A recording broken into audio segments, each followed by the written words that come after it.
Hi friends, நான் உங்கள் mind Satish. Daily உங்களுக்கு ஒரு சைக்காலஜிக்கல் ஃபேக்ட் சொல்கிறேன். இன்றைக்கி எலெக்ஷன் சைக்காலஜி. எல்லோரும் அவங்களோட ஜனநாயக கடமையை ஆற்றிடுங்க. கண்டிப்பாக எல்லோரும் ஓட்டு போட்டுருங்க. இன்றைக்கி நான் ஓட்டு போடுறதுக்கு முன்னாடி தெரிஞ்சுக்க வேண்டிய 5 விஷயங்களை பற்றி தான் சொல்கிறேன். அதனால் தயவு செஞ்சு யோசிங்க. அதில் நாளைக்கு நீங்கள் ஓட்டு போட போகிறீங்க. அதில் ஒரு முக்கியமான கேள்வி, அது உங்களோட முடிவா இல்லை யாரோ இன்ஃப்ளூயன்ஸ் பண்ணி நீங்கள் முடிவெடுத்திருக்கீங்களா? நம்ம வாழ்க்கையிலே 5 வருஷம் பாதிக்கும் ஒரு விஷயத்த நீங்கள் 5 நிமிஷமாவது யோசிக்கணும்ல. நீங்கள் இந்த வீடியோவில் ஓட்டு போடுறதுக்கு முன்னாடி யோசிக்க வேண்டிய 5 விஷயத்தை பற்றி தான் நான் உங்களுக்கு சொல்கிறேன். Why this matters. ஓட்டுனா ஒரு ரைட் மட்டும் இல்லை, அது ஒரு ரெஸ்பான்சிபிலிட்டி. அது நம்ம ஃப்யூச்சரையும், நம்ம ஃபேமிலி ஃப்யூச்சரையும், அது நம்ம சொசைட்டியோட ஃப்யூச்சரையும் இந்த ஒரு பட்டன் ப்ரெஸ்ஸில் தான் இருக்குது. ஆனால் ப்ராப்ளம் என்னென்னா, மக்கள் எமோஷனில் டிசிஷன் எடுக்கிறாங்க, இன்ஃப்ளூயன்ஸ் ஆகிறாங்க, யோசிக்காமல் ஃபாலோ பண்ணிடுறாங்க. இது பாயிண்ட் 1 என்னென்னு கேட்டிங்கன்னா, எமோஷ்னல் செக். நான் எமோஷனில் தான் ஓட்டு போடுறேன்னா, நீங்கள் திங்க் பண்ணணும். கோபமாக இருக்கீங்களா, இல்லை பயமாக இருக்கீங்களா, இல்லை ஆசைக்காக ஓட்டு போடுறீங்களா? இந்த 3 இருந்தால் டிசிஷன் கண்டிப்பாக வீக் ஆயிரும்.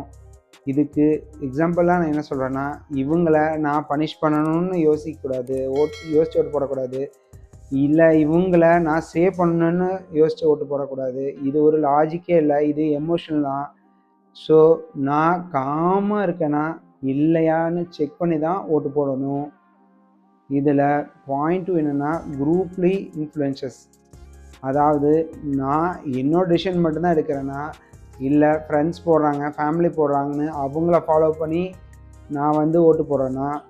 நிறைய பேர் ஒரு ஓட்டு போட முன்னாடி எல்லாருமே இவங்க தான் இதைத்தான் போடுறாங்க, நம்ம வீட்லேயும் இதை தான் அப்படின்னு சொல்லி அதை போடுறாங்க. இதுக்கு பேர் ஹர்ட் மென்டாலிட்டி. இதில் ப்ராப்ளம் என்னென்னா, நீங்கள் உங்கள் பிரெயினை யூஸ் பண்ண மாட்டீங்க. இதுக்கு சொல்யூஷன் என்னென்னா, நீங்கள் தனியாக யோசிச்சிங்களான்னு கேட்டு பாருங்கள் உங்கள் பிரெயின்கிட்ட. இதில் பாயிண்ட் 3 என்னென்னா, ரிப்பீட்டட் மெசேஜ் ட்ராப். நீங்கள் ஒரு விஷயத்தை மீண்டும் மீண்டும் கேட்டிங்கன்னா அது நம்மளுக்கு உண்மையாக தோன்றிடும். இதுதான் பிரெயின் ட்ரிக்கு.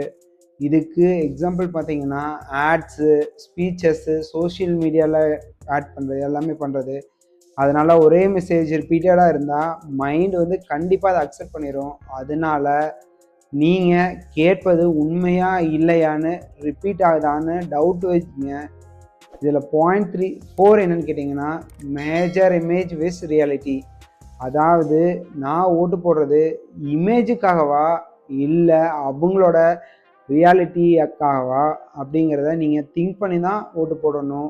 இவங்க ஸ்ட்ராங்கா, இவங்க நல்லவரா, இல்லை அது ஒரு டெசிஷன் மேக்.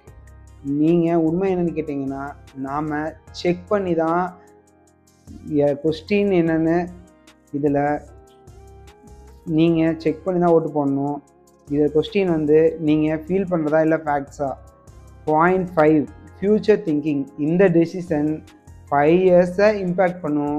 அதனால நீங்கள் உங்களுக்குள்ளேயே கேட்டுக்கோங்க, இது நமக்கு நல்லதா, இது ஃப்யூச்சருக்கு யூஸ்ஃபுல்லாக. நீங்கள் இன்ஸ்டண்ட்டாக ஃபீல் பண்ண வேண்டாம், லாங் டேர்மாக திங்க் பண்ணுங்கள், அது போதும். இதில் ஃபைனல் மெசேஜ் என்னென்னா, ஸ்மார்ட் ஓட்டர்ஸ் யாரையும் பிளைண்ட்லி ஃபாலோவே பண்ண மாட்டாங்க. அவங்க யோசிச்சு தான் நிதானமாக முடிவெடுப்பாங்க. எமோஷனலை கண்ட்ரோல் பண்ணுங்கள். நீங்கள் ரிமெம்பர் பண்ண வேண்டியது என்னென்னா, உங்கள் ஓட்டு உங்களோட பவர். அதனால் நீங்கள் யோசிங்க. எப்பவுமே ஒரு 5 செகண்டாவது யோசித்து பண்ணிங்கன்னா தான் 5 வருஷம் மாறும். அதனால் திங்க் பண்ணி, அனலைஸ் பண்ணி, பொறுமையாக ஓட் பண்ணுங்கள். தயவு செஞ்சு கடைசி நேரத்தில் போய் யோசித்து முடிவு பண்ணி போடாதீங்க. அதுக்கு முன்னாடி எல்லாத்தையும் யோசிச்சுட்டு நீங்கள் ஓட் பண்ணுங்கள். உங்கள் ஓட்டு தான் உங்கள் கையில் தான் இருக்குது. நீங்கள் மாறினா தான் எல்லாருமே மாறுவாங்க. அதனால் யோசித்து ஓட்டு போடுங்க. இந்த மாதிரி டெய்லியும் உங்களுக்கு ஒரு சைக்காலஜிக்கல் ஃபேக்ட்ஸ் வேணும்னா என்னை லைக் அண்ட் ஃபாலோ பண்ணுங்கள், அப்படியே என்ன சப்ஸ்கிரைப்பும் பண்ணிக்கோங்க. Thank you friends.